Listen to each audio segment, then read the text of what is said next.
공해 문제하면 흔히 공장 폐수나 각종 화학물질에 의한 오염, 또 쓰레기로 인한 문제를 떠올립니다. 하지만 우리 생활 속 가까운 곳에서도 공해가 일어나고 있는데요.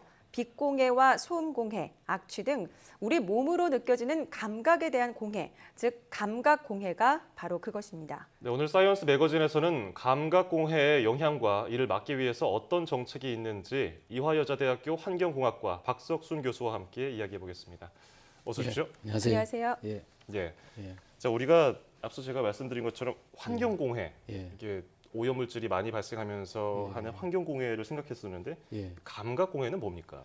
그 전통적인 이 환경 공해는 수질 오염이라든지 대기 오염처럼 우리가 먹거나 마시거나 호흡하거나 또 하나는 이제 피부 접촉해서 우리 몸으로 들어갑니다. 근데 이 감각 공해는 이 접촉하는 물질이 아니고 이게 결국은 우리 후각이라든지 또 시각이라든지 코, 귀, 눈, 또 피부에 느끼는 촉각 이런 감각으로 인해가 느끼는 공해를 말합니다. 예. 과거에 비해서 감각공해가 증가한 이유는 어디에 있다고 보십니까? 두 가지 이유가 있습니다. 이게 문명화되면서 대도시를 중심으로 해가지고 새로운 이 빛공해라든지 계속해서 우리가 밤낮 없이 생활하고 하니까 그런 것도 생기고 예. 또 소음도 생기고 또 이게 냄새 같은 것들 또 이제 전자파 특히 이제 스마트폰이라든지 TV라든지 컴퓨터 같은 데서 전자파가 나오는 새로운 문명의 이기에 의해서 나오는 것도 있지만은 또 한편으로는 과거에도 있었는데 과거에는 무시됐다가 생활 수준이 향상되니까 여기에 대해서 민원이 나오고 여러 가지 이제 문제가 생기는 거죠. 예. 예. 공해라고 하니까요. 아무래도 인체에 어떤 영향을 줄지가 궁금한데요. 예, 어떤 사례가 있습니까? 이 감각공해는 실제로 수질오염이나 대기오염처럼 아주 심각한 질병을 유발하는 것은 크게 드뭅니다. 그렇지만은 예를 들어 가지고 우리 소음 같은 거예요. 소음에 아주 80데시벨 우리가 지하철을 타면은 보통 한 80데시벨이 되거든요. 이런 소음에 노출되면은 우리가 혈압이 상승하고 혈당이 올라가고 말입니다. 그러다가 아주 심하게 되면은 난청 현상도 나타나고 또 어떤 경우는 이제 낮은 소음도 한 40데시벨을 해가 좀 낮은 것도 우리가 수면을 방해하고 또 이게 작업을 방해하고 공부도 못하게 하고 이런 것도 생기고 말입니다. 전자파 같은 경우는 이게 심할 경우는 말입니다. 우리한테 여러 가지 두통, 피부암, 뇌종양 뭐 이런 문제가 생기고 빛공해 같은 경우도 이게 세계보건기구 같은 데서는 빛공해가 심할 경우는 사람이 멜라토닌이라는 이 호르몬을 분비해가지고 이게 또 잠을 못 자게 하고 면역 기능을 떨어지게 하고요. 여러 가지 우리 모든 사람은 건강하고 쾌적한 환경에서 생활할 권리가 있는데 이걸 다 방해하는 그런 것들이죠. 네. 소음이 혈압이나 혈당까지도 상승을 시키는군요. 그렇죠. 예. 예. 인간뿐만 아니라 그리고 예. 생물들에게도 좀 영향이 있을 것 같은데요.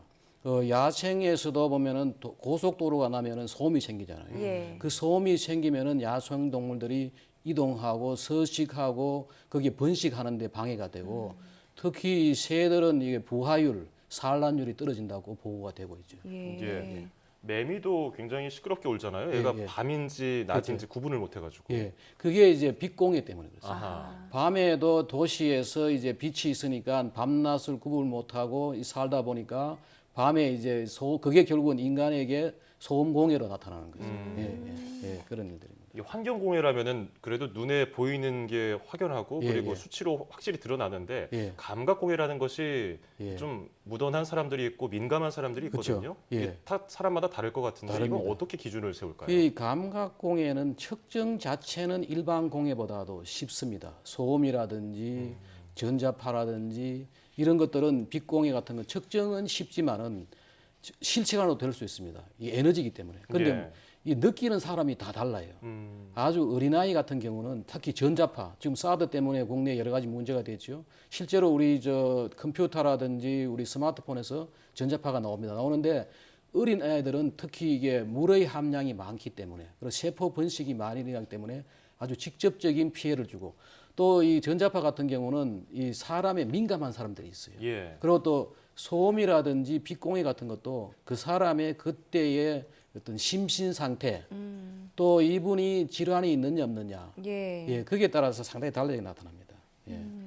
느끼는 사람마다 다르고 뭐 건강 상태에 따라서 다르기 그렇죠. 때문에 예. 어떻게 그거를 규제해야 되는 방법이 있을까 궁금한데요. 예. 정책 같은 게 지금 있습니까? 있습니다. 저 소음 같은 도 소음 진동 방지법이라 가지고 우리나라 1990년대부터 법이 있고 말입니다. 그리고 빛공해 방지법도 2004년도에 만들어졌습니다. 만들어졌고 또 우리 빛공해 방지법 2012년 죄송합니다. 12년에 만들어졌고 소음 뭐 이런 것들 다 만들어져 가지고 지금 현재 악취 방지법이 2004년입니다. 냄새 그런 것들이 만들어져 가지고 관리를 하고 있습니다. 근데 한 가지 문제는 보면은 지금 전자파가 문제가 되는데 전자파는 환경 규제보다는 방송통신위원회에서 전파법에 지금 고시로 관리하기 때문에 상당히 이게 관리가 좀 소홀하게 이루어지고 있습니다. 예, 예. 민원 건수는 뭐 어느 정도나 되나요? 민원 건수 같은 것들은 우리나라에서 지금 현재 가장 민원이 많이 나는 게 소음입니다. 소음이 거의 한 10만 건 이상 나오죠. 이상 나오고 여기 보면은 또 많이 나오는 게 뭔가 하면 악취입니다. 냄새. 냄새 때문에 과거에는 무시됐던 것들이 지금 가고 그 악취도 거의 한 15,000건들. 그리고 여기 보면은 빛공해도 거의 한 3,600건. 그런 식으로 특히 전부 다 뭔가 하면 대도시를 중심으로 해가지고 이런 그 민원들이 많이 나오고 있습니다. 예. 네. 이게 우리나라만의 문제는 아니지 않습니까? 예. 전 세계적으로 이런 비슷한 고통을 겪고 있을 텐데 예. 규제를 그럼 해외에서는 어떻게 더 엄격하게 하고 있나요? 우리나라보다? 선진국일수록 뭐 후진국에서는 지금 뭐 이런 감각공해에 대한 규제는 없습니다만은 선진국에서는 굉장히 엄격히 규제합니다. 그리고 특히 왜 그러면은 선진국이 그렇게 엄격히 규제하는가 하면은 모든 국민들은 건강하고 쾌적한 환경에서 생활할 권리를 갖는다. 이런 이 환경권을 보장합니다. 그래서 아주 엄격히 하고 우리나라도 이게 1980년대부터 헌법에 이게 환경권이 들어 있습니다. 그래서 계속 규제를 하고 있지만은 다른 이 환경 문제를 관리하다 보니까 아직도 이 분야는 좀 소홀히 하고 있는 게 사실입니다. 예. 그렇군요.